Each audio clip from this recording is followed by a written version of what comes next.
Bismillahirrahmanirrahim. Assalamualaikum warahmatullahi wabarakatuh.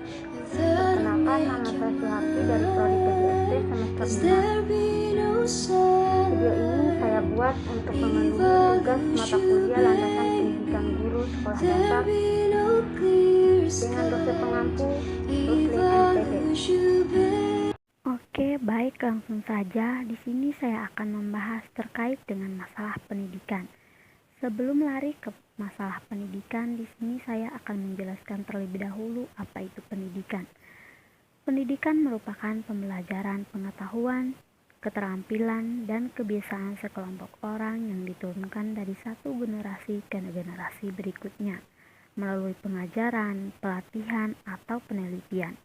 Menurut Undang-Undang Nomor 20 Tahun 2003 Pasal 2 bahwa pendidikan nasional berfungsi mengembangkan kemampuan dan membentuk watak serta peradaban bangsa yang bermartabat dalam rangka mencerdaskan kehidupan bangsa, bertujuan untuk berkembangnya potensi peserta didik agar menjadi manusia yang beriman dan bertakwa kepada Tuhan Yang Maha Esa, berakhlak mulia, sehat, berilmu, cakap, kreatif, mandiri, dan menjadi warga negara yang demokratis dan bertanggung jawab. Masuk pada inti pembahasan, yaitu permasalahan pendidikan. Poin pertama, kualitas pendidikan. Kualitas pendidikan di Indonesia saat ini sangat memprihatinkan. Hal ini dibuktikan dengan data UNESCO tahun 2000 tentang peringkat Indeks Pengembangan Manusia atau Human Development Index, yaitu komposisi dari peringkat pencapaian pendidikan, kesehatan, dan penghasilan per kepala. Data tersebut menunjukkan bahwa indeks pengembangan manusia Indonesia makin menurun di antara 174 negara di dunia. Indonesia menempati urutan ke-102 pada tahun 1996. Pada tahun 1997 menempati urutan ke-99. Pada tahun 1998 menempati urutan ke-105 dan pada tahun 1999 menempati urutan ke-109. Menurut survei Political and Economic Risk Consultant atau PELS, kualitas pendidikan di Indonesia berada di urutan ke-12 dari 12 negara di Asia. Data yang dilaporkan oleh The World Economic Forum Swedia tahun 2000. Indonesia memiliki daya saing yang rendah, yaitu hanya urutan ke-37 dari negara yang disurvei di dunia. Dari data tersebut dapat dikatakan bahwa tingkat pendidikan Indonesia masih terancam. Bahan kedua yaitu pemerataan.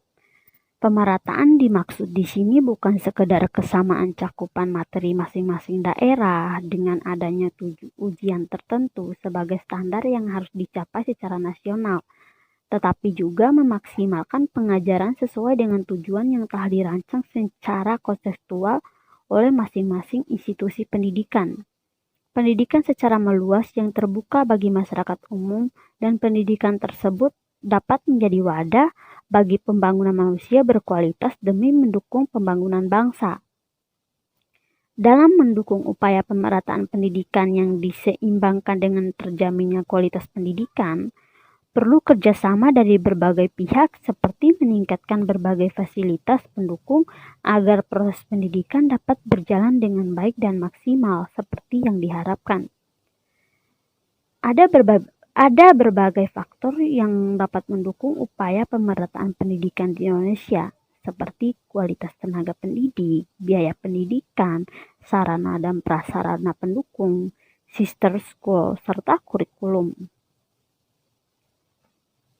Memfasilitasi pengetahuan secara baik kepada para peserta didik di semua daerah yang ada di Indonesia tentu bukan hal yang mudah untuk dapat memberikan pelayanan pendidikan secara merata di negeri dengan daerah kepulauan terbesar di dunia. Sebagai negara dengan penduduk terbesar ketiga di dunia, Indonesia seharusnya bisa menjadi negara maju jika didukung juga oleh kualitas sumber daya manusia. Apalagi dengan jumlah masyarakat Indonesia yang saat ini sangat besar, sekitar 254 juta orang, yang akan sangat berpotensi dalam bersaing dengan penduduk lainnya di dunia.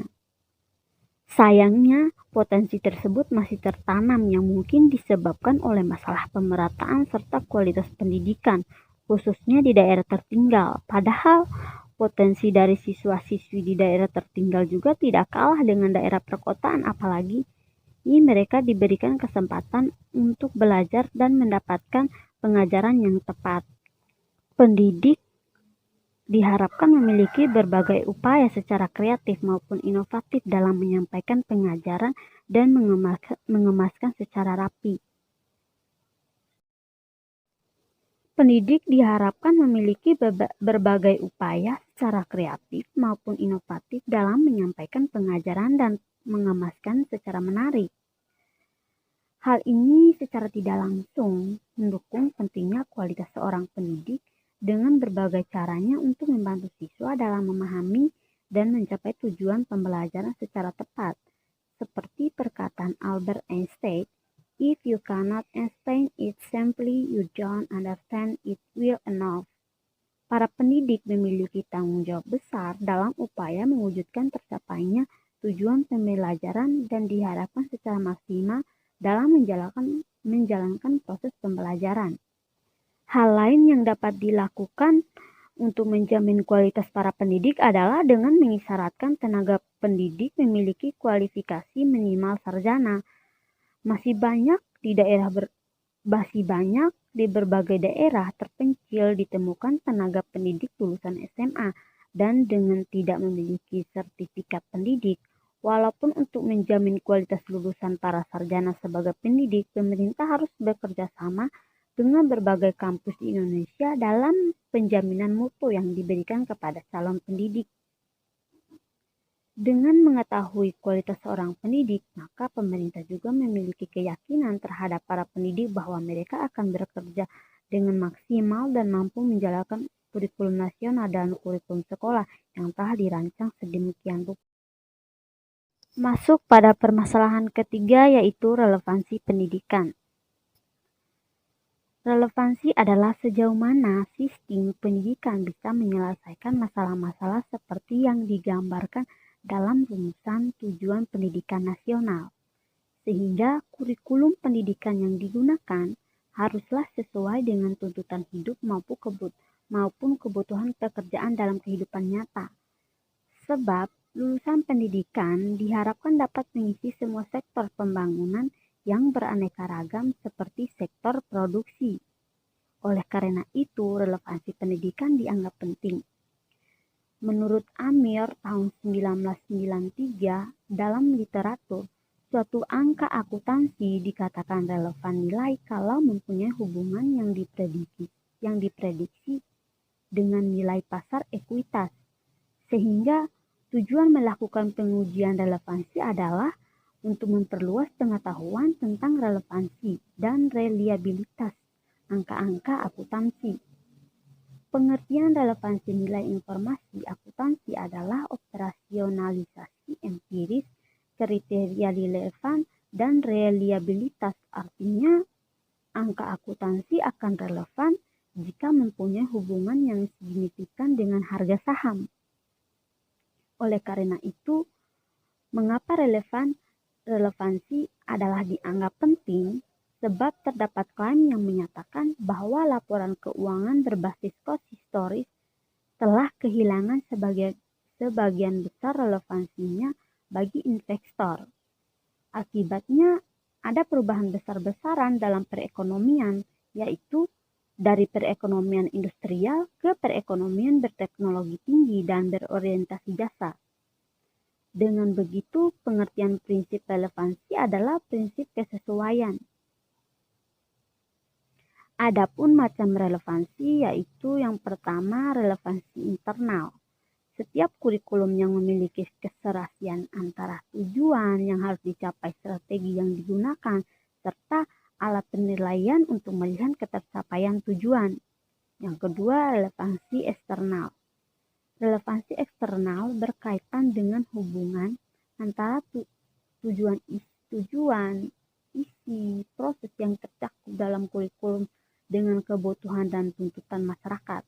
Sehingga untuk memenuhi prinsip relevansi ini perlu dilakukan studi pendahuluan dengan menggunakan berbagai metode pendekatan. Selanjutnya masuk pada permasalahan ketiga, yaitu manajemen pendidikan. Manajemen pendidikan yaitu suatu proses perencanaan, perorganisasian, pelaksanaan, dan pengawasan dalam mengelola sumber daya yang mana hal itu bisa berupa money, material, metode, machines, market, dan segala hal untuk mencapai tujuan pendidikan yang efektif dan efisien. Untuk mewujudkan hal tersebut, tentu membutuhkan sebuah rencana dan perencanaan yang matang sebelumnya. Itulah yang disebut dengan manajemen. Poin selanjutnya, tujuan manajemen pendidikan. Tujuan manajemen pendidikan adalah terciptanya perencanaan pendidikan yang merata, bermutu, relevan, dan akuntabel. Meningkatkannya citra positif pendidikan, teratasinya mutu pendidikan karena masalah mutu disebabkan oleh manajemennya. Selain itu, tujuan yakni terwujudnya suasana belajar dan proses pembelajarannya aktif, kreatif, dan efektif sehingga akan dihasilkan proses pembelajaran yang menyenangkan dan bermakna bagi peserta didik dan juga pendidik. Tidak hanya itu, tujuan ini juga meliputi identifikasi kelemahan, kekuatan, peluang, dan ancaman dalam perencanaan. Jadi segala sesuatu yang sifatnya demikian akan diidentifikasi dengan dilakukannya manajemen pendidikan. Tujuan lainnya yaitu terciptanya peserta didik yang aktif dalam pengembangan potensi dirinya agar memiliki kekuatan spiritual keagamaan, pengendalian diri, kecerdasan, akhlak mulia, serta keterampilan yang diperlukan dirinya. Dengan demikian, anak tersebut akan bermanfaat di masyarakat, bangsa, dan negara. Maka manajemen pendidikan penting untuk dilaksanakan. Yang selanjutnya, ruang lingkup manajemen. Ada 4 hal ruang lingkup manajemen pendidikan, yaitu ruang lingkup menurut wilayah kerja, ruang lingkup menurut objek garapan, ruang lingkup menurut fungsi atau urutan kegiatan, dan menurut pelaksana. Yang terakhir, ruang lingkup manajemen pendidikan menurut pelaksana. Dalam hal ini, guru sebagai pelaksana bertindak sebagai manajer di kelas yang ia pimpin. Jadi, segala sesuatu diatur dan diorganisasikan dengan baik untuk mencapai sebuah tujuan kelas dan keberhasilan peserta didik. Manajemen pendidikan sangat berkaitan dengan ISO 21001, Sistem Manajemen Organisasi Pendidikan yang merupakan standar internasional yang baru saja dipublikasikan pada bulan Mei tahun 2018. Standar ISO 21001 ini berlaku untuk setiap organisasi yang menyelenggarakan jasa pendidikan seperti sekolah, universitas, hingga tempat kursus dan lembaga pelatihan pembinaan kerja. Mungkin itu saja materi singkat masalah pendidikan. Lebih dan kurangnya saya mohon maaf. Wabillahi taufiq wal hidayah. Wassalamualaikum warahmatullahi wabarakatuh.